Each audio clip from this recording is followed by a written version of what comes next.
Today I am making rhubarb jam with just using rhubarb and sugar. So I cut up 8 cups of rhubarb yesterday, and make sure you wash it good, and 1.5 cups of sugar. Put it into the fridge. I was going to do it late in the day, but then I was like, I'll do it in the morning. So I golfed, and lucky I got in a game before the rain. I'm going to put this to cook. Once it's on boiling, I'll turn it down to medium low, let it cook probably half hour or so till it begins to thicken up. But while it is cooking, I have these jars that I'm going to wash in hot soapy water and then put them to boil in a big pot. While my rhubarb is cooking, I think because I got blackberries for $1 for 6 ounces, I am going to make some blackberry jam as well. So you need 6 cups, 2 cups of sugar, and 1/2 cup of lemon juice.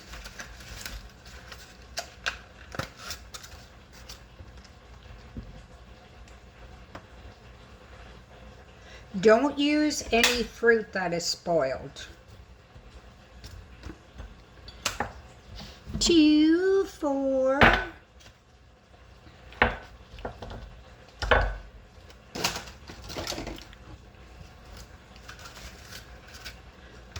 So this will equal 6 cups.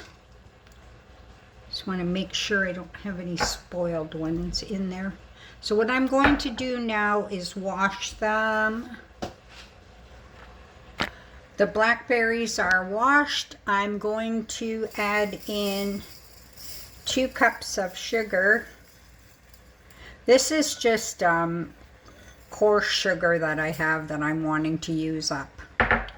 So I'm going to put this on a medium heat.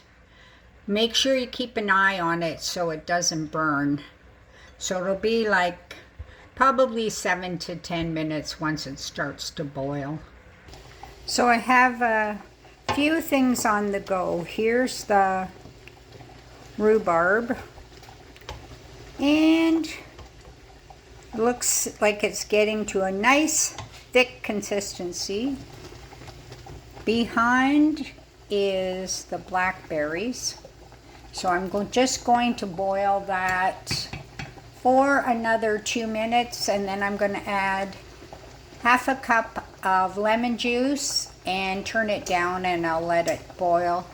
Well, medium boil, 7 to 10 minutes. I've got the lids here, sterilizing them. And instead of putting my jars into hot water, I'm going to sterilize them in the oven. I have my oven set for 275, and I've washed my jars. I haven't dried them. Don't dry them. Just turn them upside down and put them into the oven for 20 minutes. Be very careful when you take them out. Use oven mitts, but then they're ready for your jam. So I've taken 4 jars out of the oven using my oven mitts. In my bowl, my pan that I sterilized the lids, I also sterilized my scoop. And what I'm going to do is scoop the rhubarb into the hot jars. I have a mat underneath it because my marble countertop is ice cold, and if I put hot jars on a ice cold countertop. Not good. So fill your jars almost to the top, not quite. So it looks like I'm going to have enough just to do 3 jars. And the little bit that I have left over, instead of putting it in a jar, I'm just going to put it into a bowl and let my family try it later on today. So that's it for the rhubarb jam. So now I want to use tongs, take out one of my sterilized lids. If you end up with any jam, use a clean cloth and clean the rims before you put your lids on. I'm touching the outer rim, but I am not touching the lid, the part that trying to keep everything free of bacteria. So once you have your lids on, then the rings go on, fingertip tight. As they cool, they should seal, and you will hear a pop, or the lid will just sink down. But that's it, my 3 jars of rhubarb. Yum. As you know, I was also doing blackberries. Now, the person's recipe that I read, 6 cups of blackberries, 2 cups of sugar, starts to thicken, blah, blah, blah. Well, I don't know. I think that person's on crack myself. So what I'm going to do, I have this package of raspberry jello, which has pectin in it.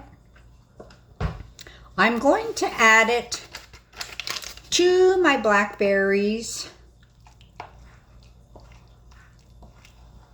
Stir it up a little bit.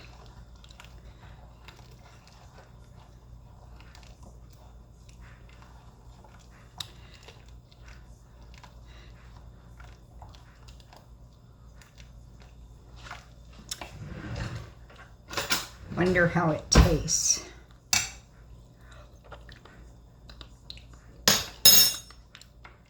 It's got a nice flavor, very similar, like you, the blackberries now taste a little bit like raspberries.